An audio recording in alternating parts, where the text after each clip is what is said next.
Hello everyone, welcome and thank you for joining me. This is actually my first ASMR video. I've been a huge consumer of ASMR for years now, and I've always wanted to make my own, but never got around to it until now. One of my favorite formats is seeing the creator just ramble about something that they really, really like. So I figured I'd start with a video like that. In my case, I really, really like video games. And I like to collect them too. So I figured I'd do a ramble about some of the games I own. Starting with my Nintendo Switch. I don't have a ton of games for it, so it shouldn't take too long. Alright, let's get started.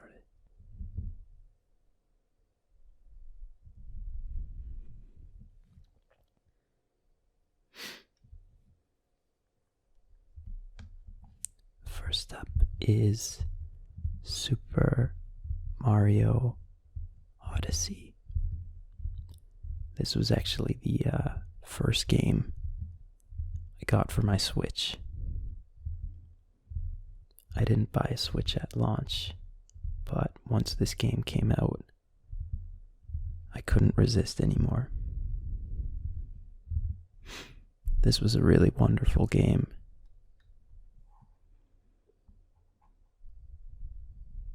It had so many new, kind of exciting and just weird features in it. You had the hat, you had possessing enemies, you had the whole world structure. It was really cool. I gotta say, I still think I prefer, I guess, the older style of 3D Mario, like Galaxy or 3D World, where it's a little bit more linear and you move from stage to stage. Not that I didn't like this game, but I did find that it kind of stressed me out sometimes. I would get really obsessed with finding every moon I could before I moved on to a new world, and it caused the experience to really kind of drag on. But I know that's mostly my fault.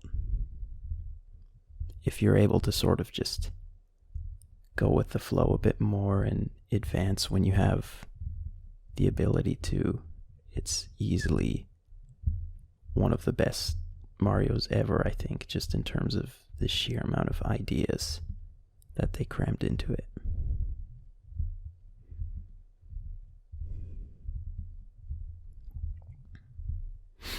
This is sort of a weird personal anecdote, but a few years ago I had a really vivid dream where Nintendo announced DLC for this game.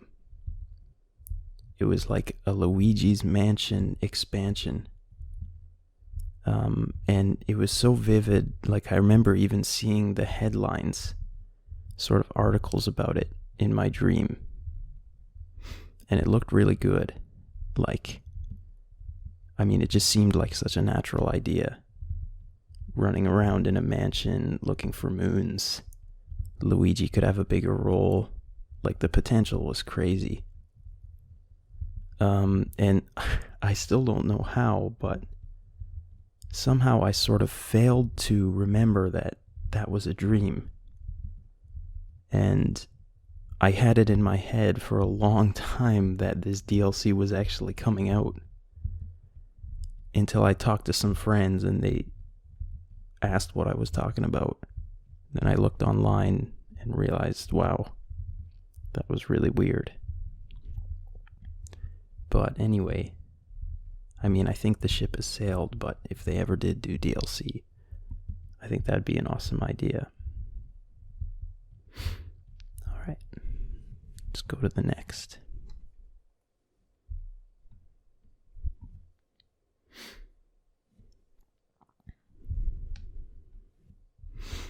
Super Smash Bros. Ultimate. I think this is another staple of most people's Switch library. This was such an awesome game to see. Melee and Brawl were just a huge part of my childhood. I think basically every hangout with my friends eventually turned into a Smash Brothers session. But we actually really didn't play Smash 4 very much at all. I think we all bought it, but I don't know, we just didn't really, I don't think any of us were that interested.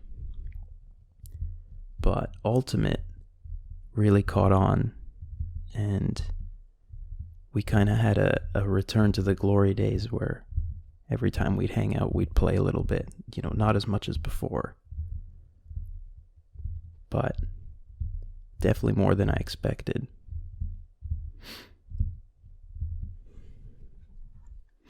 It's still kind of crazy to think that they managed to get everybody in. It's a bit of a miracle. And it's sort of, I guess, a little somber to think that will probably never happen again. In fact, I'm really not sure where the series could go from here. I just think this was such an apex. And I should say I'm not a super hardcore player. I know for a lot of people, the mechanics and everything are kind of, well, I guess if you're a pro player really into it, the way the game actually plays is the most important. But I think for me, just as a games fan and a Nintendo fan, I can't really see a way to surpass this one. I hope I'm proven wrong, but yeah, it was great, this game. And the DLC was awesome as well. They started off super strong with Joker from Persona 5, which was a huge surprise for me. But I was super happy to see him there. Who else did we have?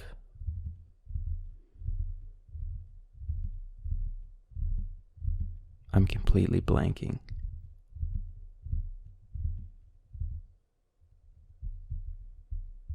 I guess Banjo. Banjo was great. I think people had wanted him for ages. Sephiroth. He was awesome to see. Who else?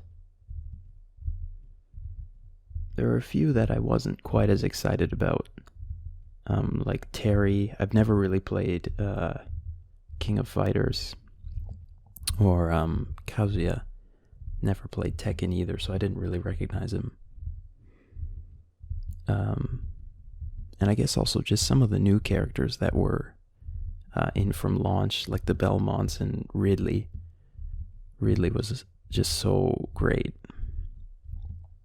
I actually was watching that Nintendo Direct live when he was revealed, and I won't forget that. Just the excitement was so great. As I'm recording this, there's still actually one more character yet to be announced, and it's kind of, I can't even imagine who it could be. I mean, I'd imagine they'd end with another Nintendo character, but who else is there? I don't know. It's the final character for what's probably, the most complete Smash game ever in terms of roster, so I'm really curious to see what they'll do. And I definitely I don't think everybody's going to be pleased.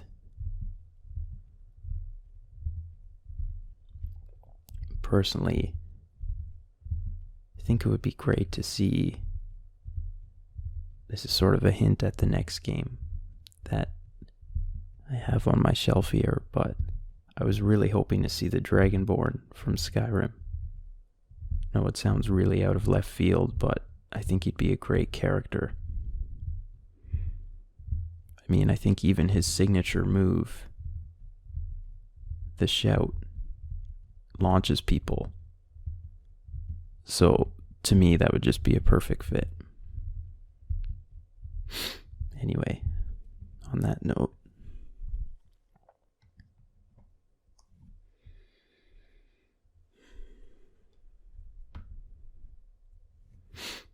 so this is actually the, let's see, believe it or not, I think the 5th copy of Skyrim that I own. I am a totally huge Elder Scrolls fan with no restraint. And every time this game is out on a platform I own, which has happened a lot since the nearly 10 years that it's been out, I just end up buying it, even if it's full price. So I think I have it on the PS3, the PC, the PS4, the technically the Xbox One, and the Xbox Series X, and then on the Switch. I think the Switch version I actually haven't played too much. I mean, mostly because I've already spent so much time with this game over the years. But I used to have a really long commute, about 2 hours on a train every day, about 1 hour one way, so every day about 2 hours on the train. And it was really comfy and just great to plug this in every morning, just kind of get lost for an hour and play. It doesn't feel quite the same on the small screen, but it's still, I mean, amazing. I think that you can take this game wherever. And I mean, of course, about the game itself, what else is there to really say? It's so iconic these days. I've been an Elder Scrolls fan since Oblivion. That was actually my first game in the series. And, you know, Oblivion was a big game. It was a success. But Skyrim was really just on a whole other level. This was like a cultural landmark, really. And I mean, it still is today. It's still so relevant. There are still so many YouTube channels and just making regular Skyrim content as if, you know, the game just came out last month. And I guess above all else, I think it really just speaks to how good the game is. I know that's kind of a controversial statement, depending on what kind of Elder Scrolls or RPG fan you ask. But for me, this is, you know, as much as I love Oblivion and sort of revere it always as my favorite Elder Scrolls game, I think really Skyrim might be the best. It just hit a really great balance in a lot of the game systems, in my opinion. I know a lot of people think it's a little too simple, but if you go back and play Oblivion or even Morrowind these days, there's so many wonky, kind of weird systems that just sort of don't make sense. And every time I kind of get, you know, kind of tangled up in all that stuff again, just makes me want to go back to Skyrim a little bit. I do recognize some of its shortcomings. Like, I know a lot of the quests weren't that great, especially the factions coming off of Oblivion, which had really, really good quest lines there. But to me, this game is like an institution, like it's been in my rotation basically since the day it came out. And especially the soundtrack has never left any phone or music device I've had since then. It's just such amazing music.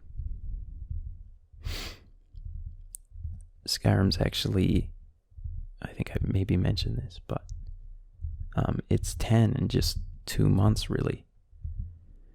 And it's kind of insane to think in that decade we didn't get a single Elder Scrolls game. From how things are going, I don't think we'll see the Elder Scrolls 6 until maybe 2025, maybe at least, which is just kind of just so wild to think about. Clearly Bethesda, they're not the kind of developer to crank out something if they don't have the inspiration, I guess.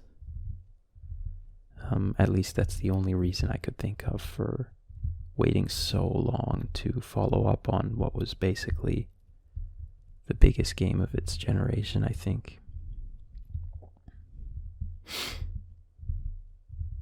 It's just so weird to me to think that in a decade we had Morrowind, Oblivion, Fallout 3, and Skyrim. And then since then, just nothing, well, except for Fallout 4.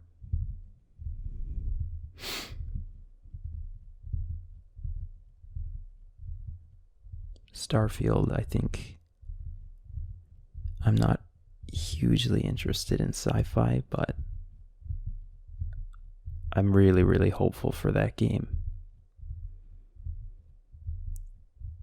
I think it's hard not to see it as just a stopgap between now and the Elder Scrolls 6, but I hope it's good. Anyway, I could definitely go on about this one longer, but I think it's better if I move on. Next up, Diablo 3 Eternal Collection. So this is actually another sort of embarrassing example of a game that I own way too many times. I think I have it on the PS3, the PS4, and the Switch. Now, normally I don't think I would have bought this game again if it wasn't for the fact that it's portable, of course, on the Switch.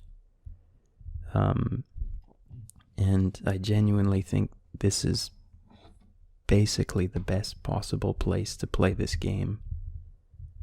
Like I was saying, I had a long commute, and this was just the best game to have on the train. If you're not familiar with sort of the loop, you basically just run through about 15 to 20 minute dungeons over and over and just get gradually stronger and find new stuff as you do. And the train rides just flew by. I remember every time the train would, well, especially in the morning when it would pull into the station, I'd just feel so depressed having to put the game away.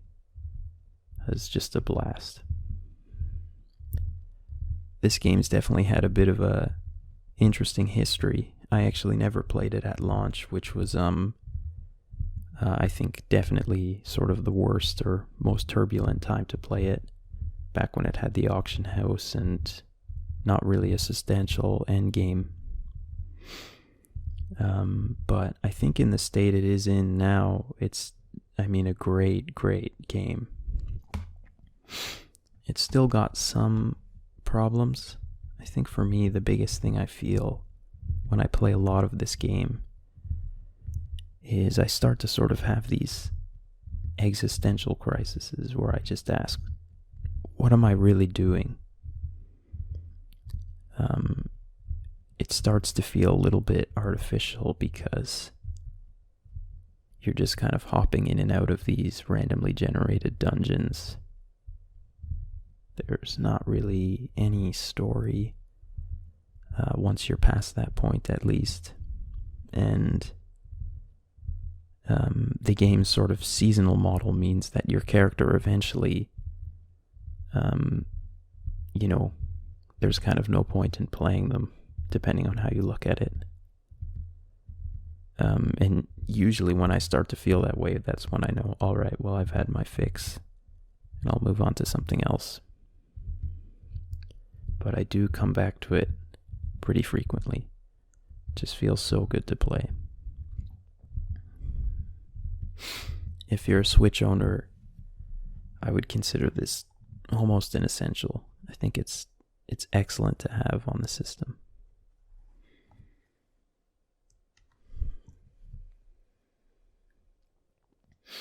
Next up, Monster Hunter Generations Ultimate. So I have to be completely honest, I've barely played this game. I was, I think, one of many Monster Hunter fans, or newbies, I guess, who basically started the series with World back in 2018. And I absolutely loved World. I spent a lot of time with it, and it took me a little bit of time to get into it. Monster Hunter's a really sort of unique series. I mean, everything about it, especially even just the control scheme and the way fights play out. But once I did, I was pretty hooked. And even though I really didn't need more, because World had so much content as it was, when I saw this game come out, I sort of wanted more anyway. And I went out and bought it. And unfortunately, being the kind of World fan that I was, going back to, I guess, the old style was just a little too much.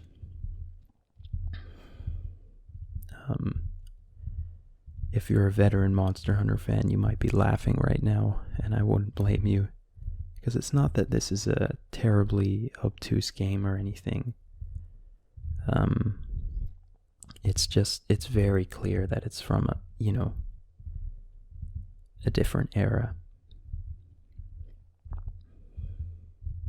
But I think, past that, there were certain things as well that I wasn't too keen on with this one. I think there was just one thing that really struck me, is that there was virtually no story whatsoever. And that's because there was never really meant to be one. People sort of describe this game as like a greatest hits of all the past Monster Hunter games. And yeah, I think that's basically what it is. I mean, when I say no story, like, I don't just mean a kind of a bad story. I mean, as far as I played, which wasn't very far, there was literally like no story. You just chilled at the camp and then went out and hunted stuff. So yeah, since that, those first, when I first bought this game and kind of bounced off it, I've never been back to visit it, because every time I played it, it just made me want to play World instead. But, I'll never say never. There might be a time I come back to this. But it's just such an intimidating game, I think. Also knowing just how much content there is. Even World, for me, without Iceborne, was just a huge investment. But we'll see, yeah.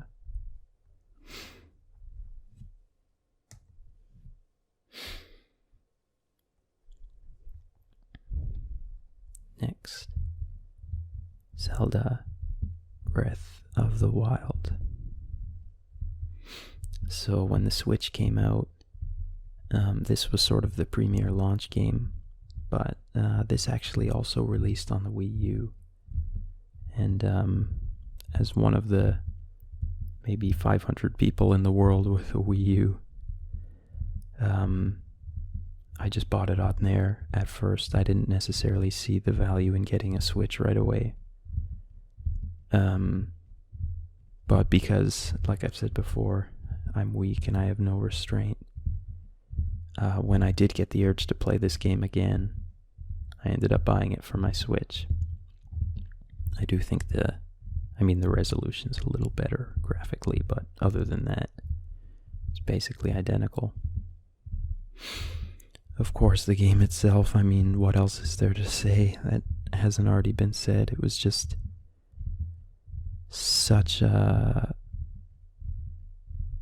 I was just so struck by this game.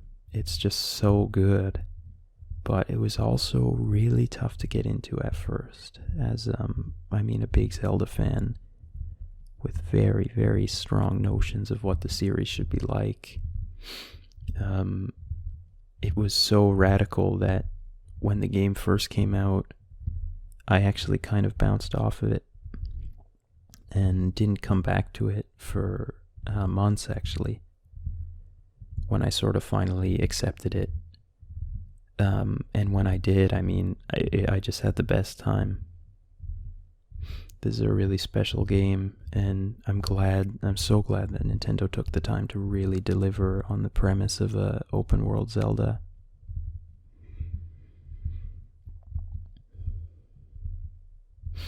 Again, yeah, I'm really not sure what else I have to add. It's beautiful.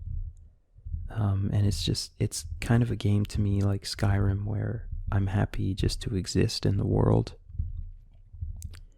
Sometimes when I play this game, I do kind of feel a bit of a nagging voice saying, what's the point? After you've spent 100 hours with it, there's not really a lot else to do.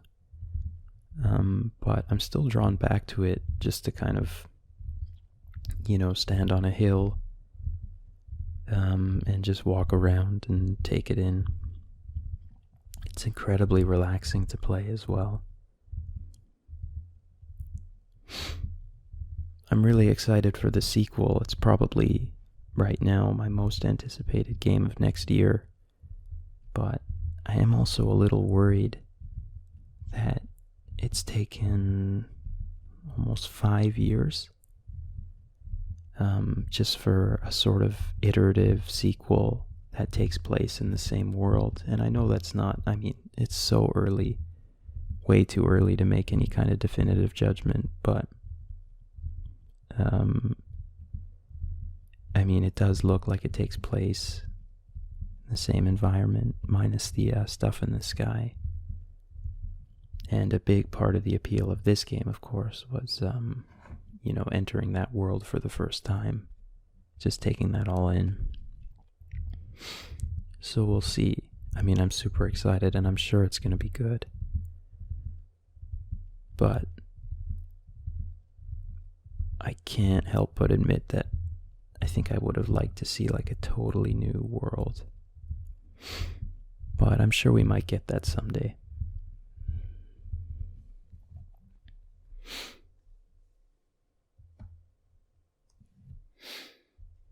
Next, from the same series, actually the most recent game I've bought on the Switch, Zelda Skyward Sword HD. So this is a really interesting game to play these days, after Breath of the Wild, that is. When this game came out, I honestly loved it, because I think around the time it came out, I hadn't really played a Nintendo game even in a very long time.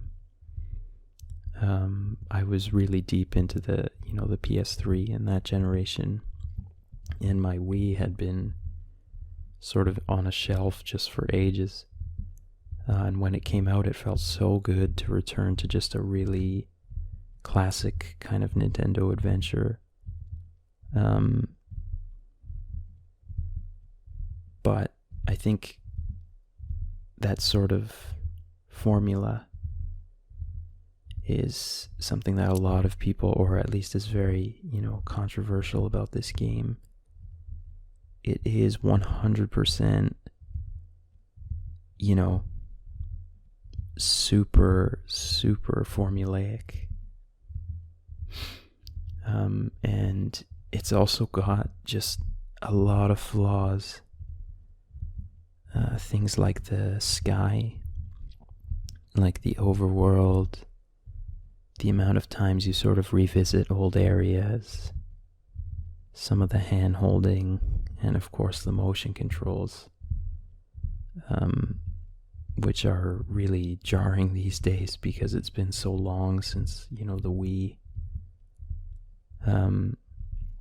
I totally understand all of those things, but, at the time when I first played it, I loved it.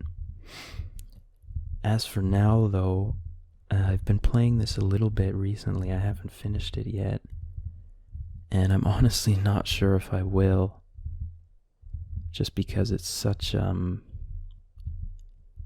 just such a strange game to play after Breath of the Wild. It really makes you appreciate that game more, I think. And on the other hand, there are things that, after playing Breath of the Wild, I appreciate more about this game. Like the fact that it's very classic. It has that very comfy loop of, dungeons and getting items. But you can really sort of see how this game was sort of the catalyst, I guess, that inspired Breath of the Wild. I think after this game, Nintendo knew that they couldn't really stay on the track that they were on. So yeah, I sort of have, about Skyward Sword just in general, the original Wii release. I loved that game, but about a re-release in 2021, it's a little more complicated, I'd say. But if you've never played this, and you liked Breath of the Wild, or even if you didn't, this could be worth a look. I guess that is the other caveat too, is that it's really expensive. This game has no right to be full price, but Nintendo kind of has that authority, unfortunately, to sort of charge whatever they want, because here I am having bought it, talking about it, so I'm not really in any space to complain, I guess. But it makes me think about back in the PS3 days. You could buy something like the God of War collection or the Jak and Daxter collection, 2 to 3 games, remastered basically to the same degree this one is, for the same price, if not less, if I recall. So I kind of miss that. Anyway.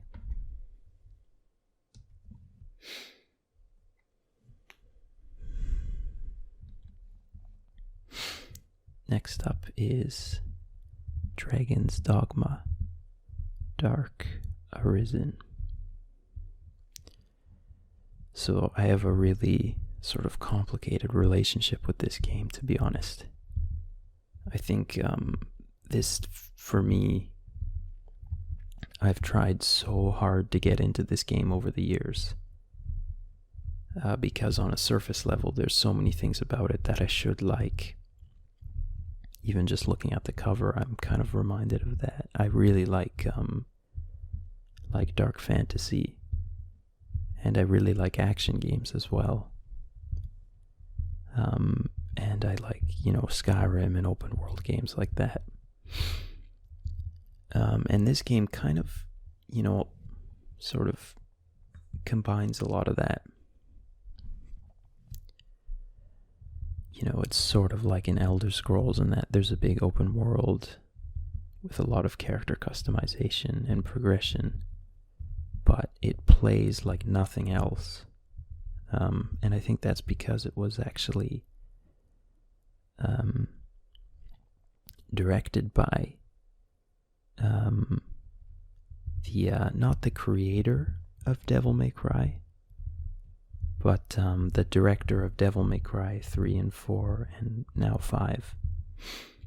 So it has this just amazing action that's just so far beyond, the kind of just squishy sort of floaty combat you get in like every other sort of Western RPG.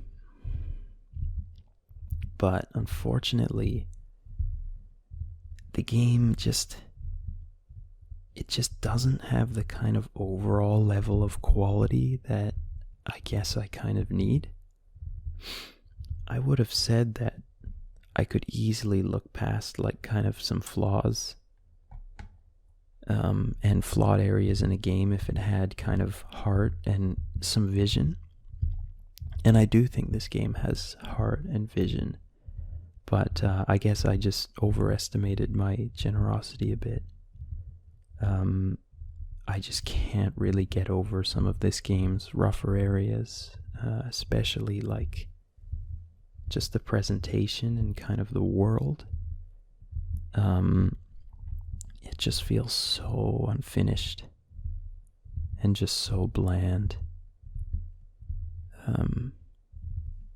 I really like The Elder Scrolls 4 Oblivion, and that's also a game, a fantasy game that's very generic. Like, the aesthetic is super generic, but I think one of the differences, it's okay to be generic if you kind of execute well. But I feel like with this game, it's just not, some of the execution just isn't there in certain areas. The characters are just, they look really odd from what I remember. And the world itself is actually quite small and felt not particularly inspiring to explore. But I may still yet give this game another chance, I think. I also actually have it on the PS4 as well. To be honest, I'm not sure why I bought it on the Switch. I've barely played this version of it at all. The PS4 version I had a bit more success with. But I'd love to get into this game because I know it has its fans.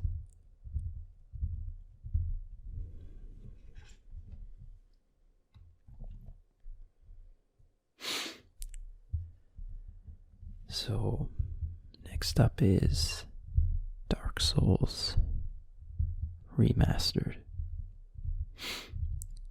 So, just sort of ignoring the remaster for a moment, I mean, the original Dark Souls is, I think, maybe the most important game of the PS3 and Xbox era.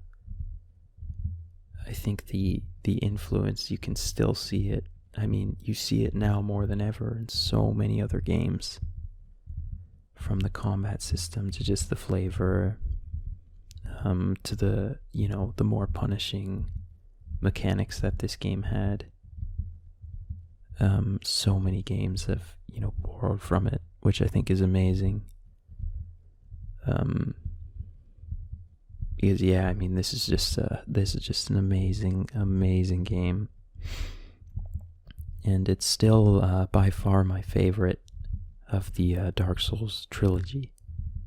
I think from FromSoft's library in general, Bloodborne is probably my favorite, but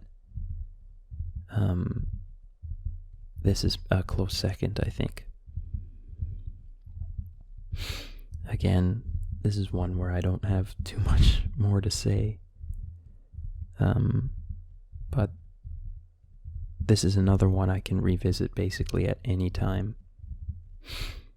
If you barged into my house and just, ripped me off of whatever game I was playing forcibly and just said, you have to play Dark Souls right now, I'd be confused, but I probably wouldn't complain.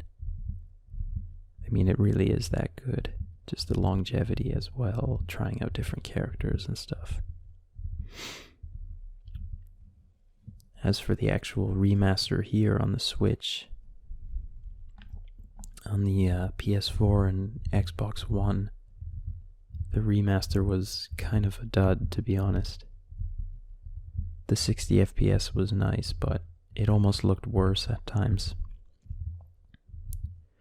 And it wasn't full price, but it was $60, which was, pretty steep for the just the small amount of the few things it brought to the table. The Switch version is actually even closer to the original in that it's 30 FPS.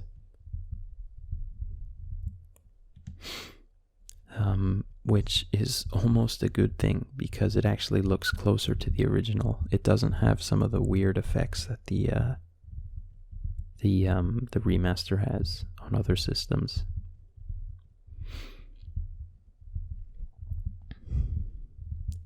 It does, however, have a really bad has really bad audio compression. I remember reading about that before I bought it, thinking it can't be that bad, but it really is that bad. I remember the first time I heard the plunging attack into the Asylum Demon's head. I thought there was something wrong with my Switch. It was just like a terrible sound. But other than that, I think this is a decent way to experience the game. I mean, the online is active, which is a huge benefit as well. I mean, if you're looking for just pure sort of parity with the original release, this is much closer, I think, visually than the PS4 and Xbox versions. But if you've never played this game and have heard a lot about it, as you might have, I'd recommend taking the plunge. It is challenging, but more than anything, I think it just rewards a certain mentality, not necessarily skill. If you just take your time and take every threat seriously, you'll be fine. I mean, you will die, but it's not the kind of super bleeding thumbs kind of just punishing, cruel game that everybody makes it out to be. If you get engrossed in it, which is, very easily achieved with how good, everything is presented in this game, I think it's actually very, it's not a forgiving game by any means, but it's not that bad.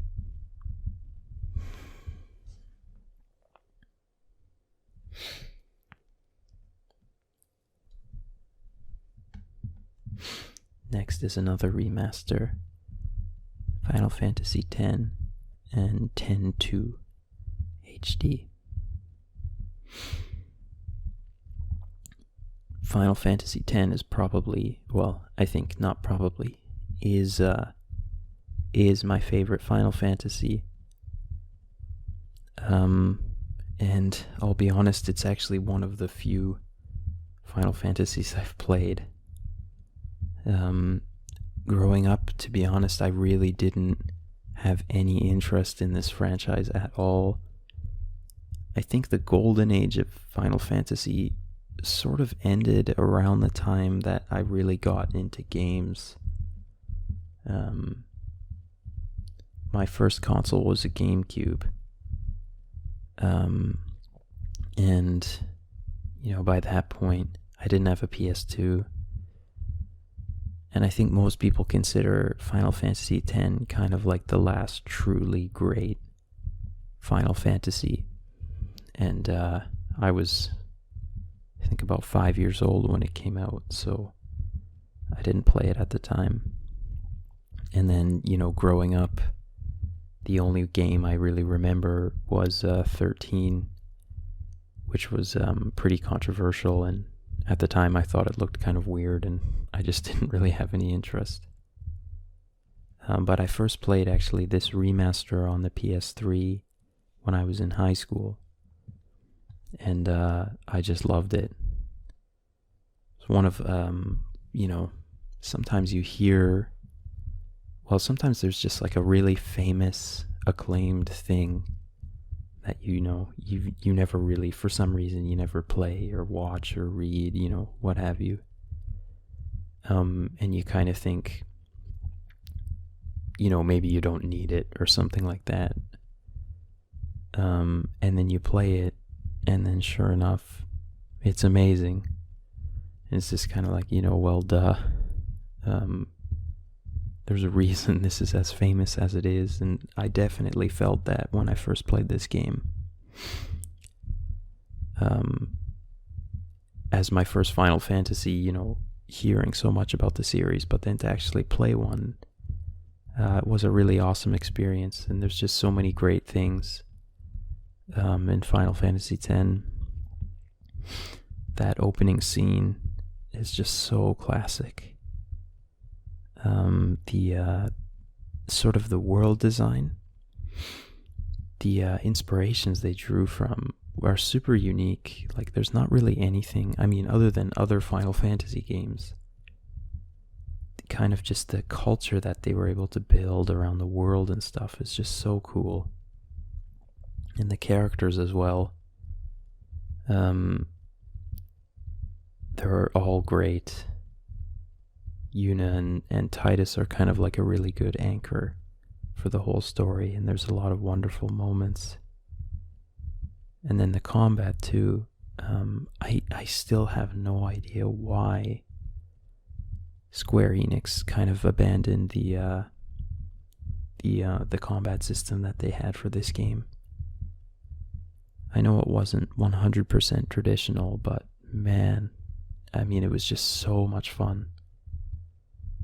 And the ability to switch out, all your party members and sort of see what was coming and prepare accordingly. That was really cool. And there was a lot of really challenging and just fun fights. So yeah, I guess what I'd say is, if you've sort of been sleeping on like a major franchise, it might be worth a shot. For me, in the Final Fantasy games I've played, nothing has really matched the first playthrough of 10, but I am really glad I played it. Which reminds me, I should still play 10 too, which I haven't played. I've heard very interesting things about that game. And I think it's the kind of thing you have to go into with an open mind. But, yeah, maybe I'll get around to that.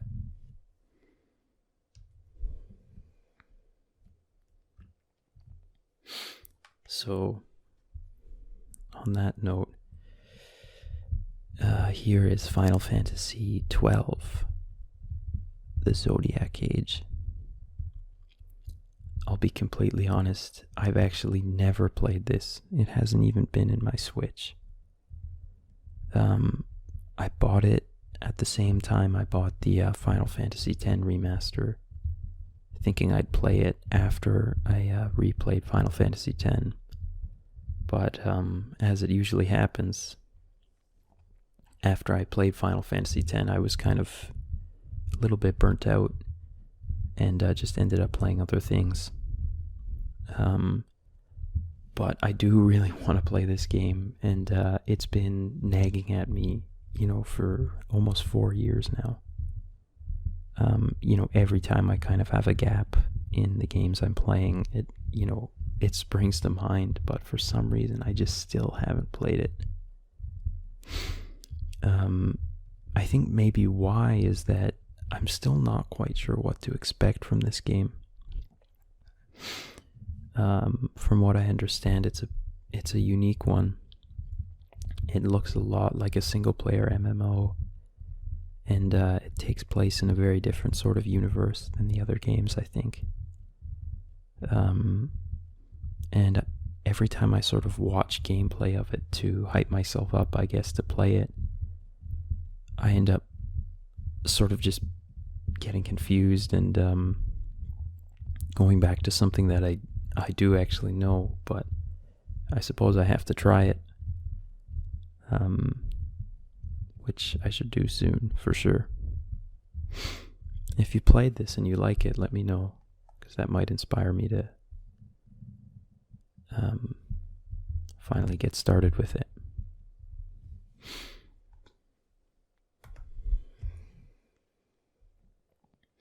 So continuing the RPG trend here. Here's Dragon Quest 11, Echoes of an Elusive Age, Definitive Edition S. Bit of a mouthful. So this is the first Dragon Quest game I have ever played, minus some really weird one on the DS. Where you play as one of the slimes that I had when I was a kid. But anyway, I think for a lot of people in the West, this was an introduction to the series because, prior to this, there really hasn't been many Dragon Quest games. I think it was 8 on the PS2. That was pretty big. But, until this game, the series didn't really have much of a presence here. But I think Square Enix really sort of upped the ante with this one. And I thought it looked great. And I think I got it actually as a gift on the PS4. And I didn't really end up playing it. It just didn't... I just couldn't quite find the space for it because, this is a big one.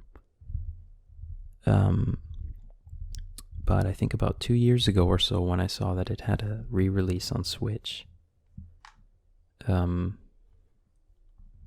made sort of the financially irresponsible decision just to buy it again because it was enhanced. And I did really enjoy what I played of this, but unfortunately I just didn't finish it, which is something that happens sometimes, not really for any particular reason. I think sometimes you just don't end up seeing something through to the end. And I think I would have if this was like one of those 40 to 50 hour JRPGs.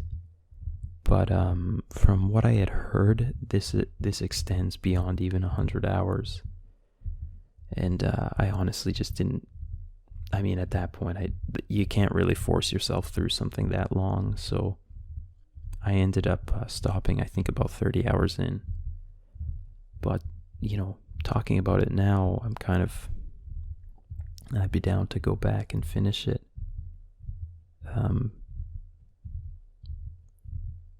It's sort of a weird one because it's just so traditional.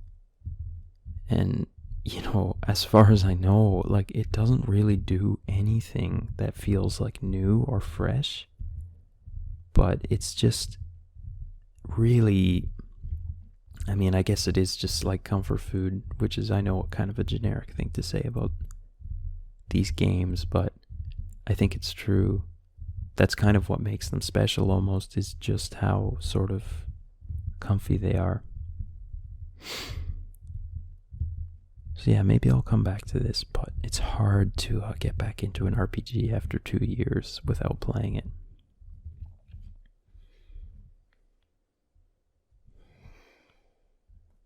Next up. Astral Chain. So, until recently, actually, I had been living in Japan, and this was a game I had bought there. I think, as you can see, there's the Japanese rating and some characters there. And I was super excited for this game, honestly, because it's Platinum Games, who are a developer I absolutely love. And yeah, I was hyped. But unfortunately, I really didn't like this one, to be honest. Almost everything about it kind of rubbed me the wrong way. It had a kind of presentation and style that I feel like really wasn't very Platinum Game-esque. if that makes sense. I think about games like Bayonetta or Mad World. Those are very stylish, kind of confident games that just, they have a lot of punch to them, just in the way that they're presented. Whereas I think this game, it's not that the presentation was bad, but it just felt kind of generic, like the sort of generic anime stuff that Platinum Games is usually really good at avoiding. And yeah, the story was just kind of sort of boring, and I didn't really have any investment in it. The world was just sort of crazy. I mean, some of that was actually cool. I do think the world looked alright. Sort of the design and stuff and the aesthetic. And some of the music was also okay from what little I remember. But I guess the real killer for me was just the combat. Just wasn't very fun for me. It's based on sort of a partner system where you have this kind of robot who's tethered to you, and you can do all these chain attacks and stuff. But there was something about it that sort of made me feel like I just wasn't playing it right. Like, not the sort of sense you get where, you're getting beat up, but you think to yourself, oh, it's okay, I can do this. If I try really hard, I can overcome this or whatever if I just practice. It was sort of this feeling of like, I have no idea what's going wrong, which was really frustrating. So yeah, I ended up, I think I had one long play session of this game, sort of a very frustrating one.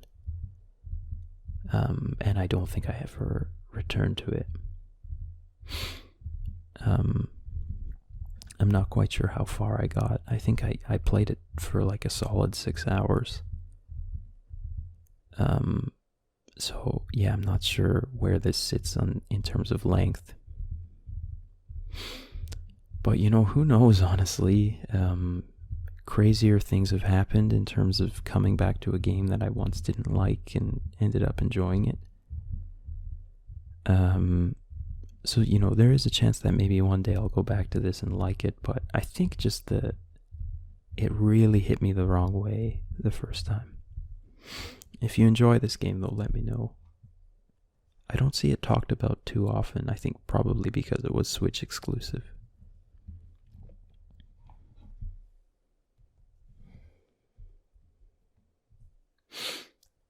Next up, Xenoblade, or as it's known here, Xenoblade Chronicles Definitive Edition. So this is sort of similar to Skyward Sword HD for me.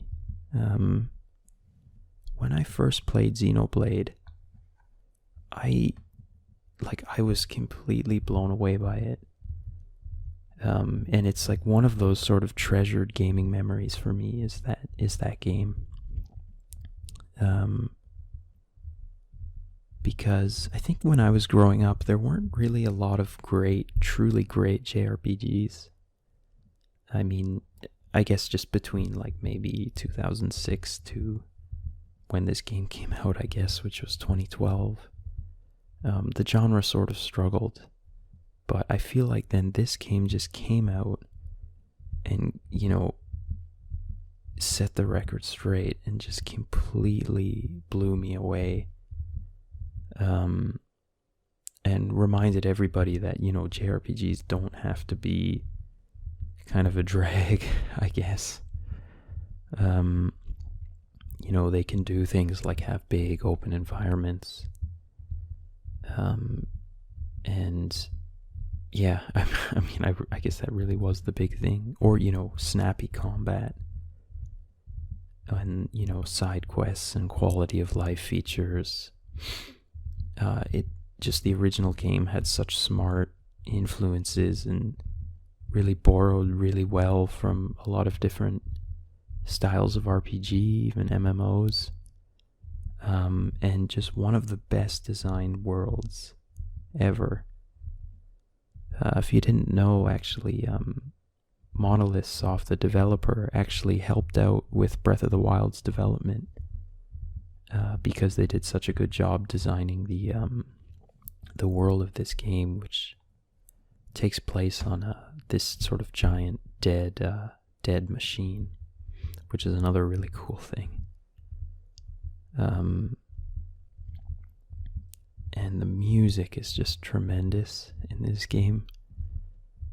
This just has an unbelievably good soundtrack that I've had in my rotation since it's come out, basically. Both the battle themes and just the overworld music.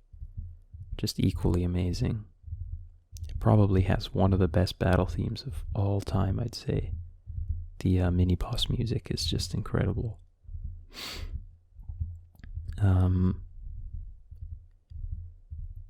But it's funny, playing it now, I didn't end up finishing it.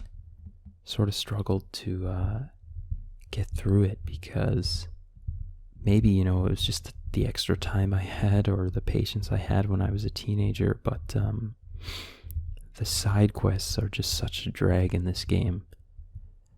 Probably actually like the worst side quests of anything I've ever played. There's just these nonsensical strings of quests where like somebody will ask you for something that's in like a different zone, then you bring it back, and then I don't know, like I mean, I don't even know, I can't even explain some of the bizarre stuff that happens, but it's just the least intuitive questing like that I think I've ever seen. And I mean, of course you can't ignore it. If you're like an actually reasonable, sane person, you don't have to do them. But I find it impossible to ignore any exclamation point that I see in a game like this, which is a real curse. And I remember even when I first played it, really struggling with some of the, like just feeling so bogged down by some of it. But these days it was too much.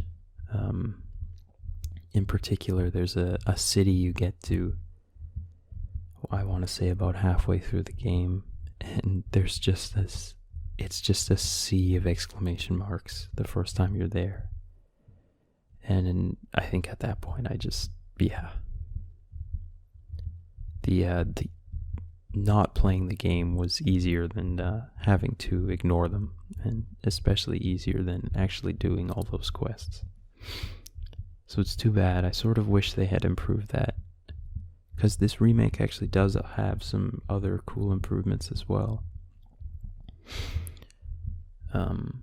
But yeah, I found it a little hard. If you have side quest anxiety, this is almost a tough game to recommend, as good as it is. And it is really good. I've actually never played the sequel, mostly because I just kind of figured it'd be so hard to top this. Not to mention the sequel didn't look particularly great in my opinion, but anyway. This is, it's a classic, this game. It's flawed, but it is a classic.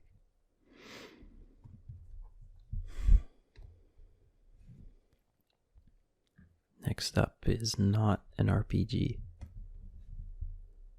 but Super Mario 3D World Plus. Oh, that's right. I think in the West it was called Bowser's Fury, but they called it Fury World in Japan, which is interesting. I wonder why. So this is actually one of my favorite Mario games. I love just how concise it is. This was something I really appreciated, especially compared to Odyssey, which I felt like was almost a little bit too... it didn't kind of have the focus that I liked out of Mario sometimes. But this is just a really great... it's a quick, short game. You can beat it in like 5 hours almost. But it's just a ton of fun, and it's just a constant, like a constant progression of cool stuff and really crazy ideas and stuff. So when it came on Switch, I ended up getting it again just to sort of experience it. And I'll be honest, I haven't played Bowser's Fury yet. Partially because I have no idea what it is even now. But I should do that. This is reminding me of just how much stuff I have yet to play that's just sitting around. But this is an excellent, excellent Mario game. It's not quite on just the same tier as Odyssey, I guess, in terms of production values, but it's no worse because of that, I think. And especially if you have other people to play it with, it's absolutely worth a shot. Alright, just 2 more. So, next is Monster Hunter Rise. So this just came out this year, a few months ago. And I think this was kind of a dream game for a lot of people, like a ground-up Monster Hunter on Switch that sort of inherited a lot of World's design, more accessible design. And yeah, I had a really good time with this. But it's funny, I just didn't really play it nearly as much as I expected at the end of the day.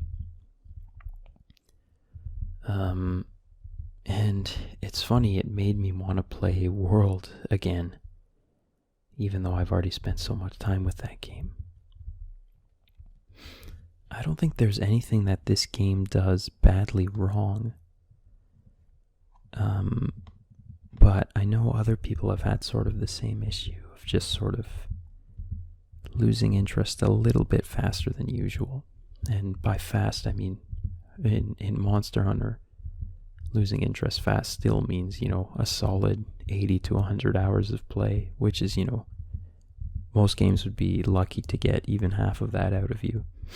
So it is still a really successful game, I think. And, I really liked the aesthetic. I liked how they styled it, sort of Eastern style. I thought that was great. The wire bugs were awesome. It's hard going back to World without those. You get knocked over and it just feels like you're back in time. Like it's like shocking. How did we ever play it like this is sort of what I was thinking. The dogs are great to have around too. It's a great Monster Hunter game.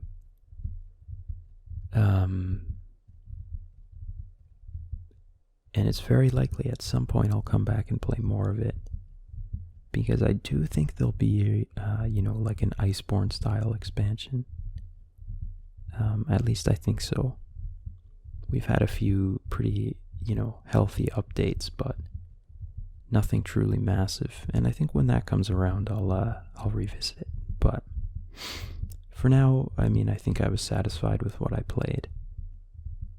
And it's almost kind of a relief not having an epic world-sized game sort of looming over your shoulder, because World was sometimes almost stressful with how much content there was, how much there was to keep up with. The idea of kind of a more actual Monster Hunter game you can actually sort of finish, I think was kind of refreshing almost.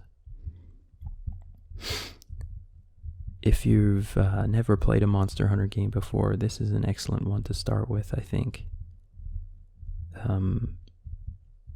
It's a really weird series, honestly, but I think once it clicks, you'll be converted, I think. It's a ton of fun.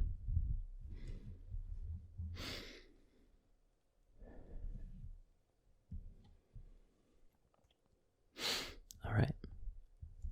Last one is Hades. So I will probably be a little biased because this game is new, so it's fresh and it's something I still play, but this is I think maybe my favorite game on Switch, and just one of the best games I've ever played in general. I heard a ton of hype for this game last year, but for some weird reason I just didn't really have any interest. I didn't think to play it until it came out physically. And I figured, okay, what the heck, I'll try it. And my goodness, this game just has everything, and it does everything so well. If you're not familiar, it's a roguelike, which means it's one of those games where you basically play runs, and you basically just run through a randomly generated dungeon that either ends with you dying or some kind of success state, and that's basically all you do. You just kind of choose a weapon and you fight through these dungeons. But I think Hades' first really genius move was that it contextualized the entire game really well. So you actually play as this guy here, Zagreus, who's the son of Hades. And just sort of to spite his father, to sort of find answers about who he is, he tries to escape the underworld. And every escape is essentially, the roguelike part of the game where you're sort of going through a big dungeon crawl. And every time you die, you get sent back and you're sort of mocked by your father and counseled by some of the other characters. And it just feels... it has the feeling of like an RPG or like a story-focused game, with the structure of, something like Diablo. Something that you can just sort of play for 30 minutes at a time, or, 3 hours at a time. And it's just amazingly fun to play. Every weapon feels great. The skills that you can choose between are really fun to use, and the decisions you have to make are really interesting. The music is fantastic. The art is fantastic. There's a set story, but there's also a really cool end game where you basically try to improve your weapons by just making the game progressively harder. And yeah, I mean, this was one of those games that, sometimes there's sort of like good games, but then there's like those games that as soon as you stop playing them, you just immediately want to play them again. And like when you have to go to work in the morning, all you can think about is just coming home and playing it. That kind of really rare excitement you get over a game. I got big time with this one. And I still play it pretty frequently. So, yeah, I think the hype definitely was real for this one. And it was a huge achievement for the developer, Supergiant. I actually haven't played any of their other games. I know they have some good ones like Bastion, but for a team of, I think, 10 people or so, they really pulled off something special with this. It was probably the best game of 2020, I'd say. And I think just about anybody could enjoy it. It has, it's similar to Diablo in some ways, but I think I don't really get that sort of, what am I doing with myself problem, because it has a story that continually develops even across, dozens and dozens of hours, which is, I think, a really important sort of key part of its success. You never have to sort of sit there and ask yourself what you're doing. So yeah, it's an excellent game.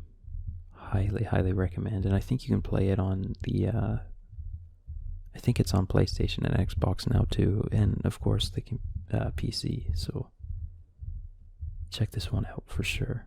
It's also not full price. All right.